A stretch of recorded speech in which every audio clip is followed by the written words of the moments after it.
Hello guys! For today's video is kahapon pa to nangyayari sa bahay guys. Tinuturuan ko nga si Alea guys kung paano magsulat ng ABCD. So habang nagsusulat kami guys, maayos pa siya nagsusulat. Ayan.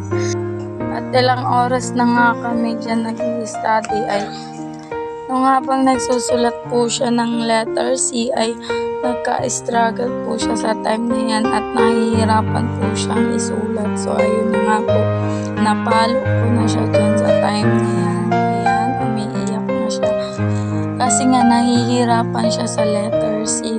Tapos pinapaano ko naman sa kanya para masulat niya, para naman di siya masyadong mahirapan sa school, di siya mabuli kasi nga sobrang kulit niya sa loob ng room. Tapos hindi siya nakikinig kay teacher pag pinapabasa kasi nga hindi pa niya alam paano magbasa, paano magsulat.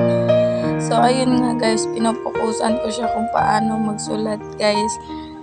Ayan, umiiyak na talaga siya dahil ilang oras na kami nag-umpisa kami niyan guys, alas 7 ng umaga, natapos kami alas 12 na ng tanghali. So ayun guys, habang tinuturuan ko siya, sinasabi ko sa kanya na ako dati walang nagtuturo sa akin paano magsulat ng pangalan ko, walang nagtuturo sa akin kung paano isulat yung ABCD, walang nagtuturo sa akin kung paano magbasa ng abakada. Kusa akong nag-study dati guys, grade 1 ako. Lagi ko sinasabi sa kanya na ang swerte-swerte mo nga kasi may mama kang magtuturo. Ako nga dati walang nagtuturo sa akin kasi malayo ako sa mama ko. Tapos ikaw ganyan ka, tuturuan ka, hindi ka pa makikinig, magsige ka pang iyak. Kung hindi mo alam, edi magtanong ka. Siya kasi guys, pag nagsusulat na kami, kahit tinuturuan ko na siya, unahin niya muna yung iyak niya bago pa siya magsulat. Tapos pag nabugbog ko na siya guys, pag napalo ko na siya, napalo na yung kamay niya, kahit saan ko na napapalo dahil sa sobrang inis ko, saka pa siya magsusulat ng maayos.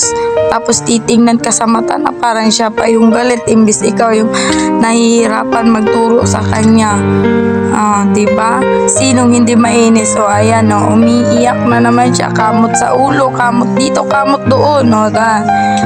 Bura dito, bura doon. Yan ginagawa niya. Kaya tinuturuan ko talaga siya kasi ayaw ko din na meron ako laging naririnig na yung anak mo makulit, ganto ganyan, yung anak mo sobrang kulit. Alam ko naman guys na makulit ang anak ko, pero parang masakit din sa dibdib mo ba na sabihin sa'yo na yung anak mo makulit na, hindi pa marunong magsulat, maganto ganyan.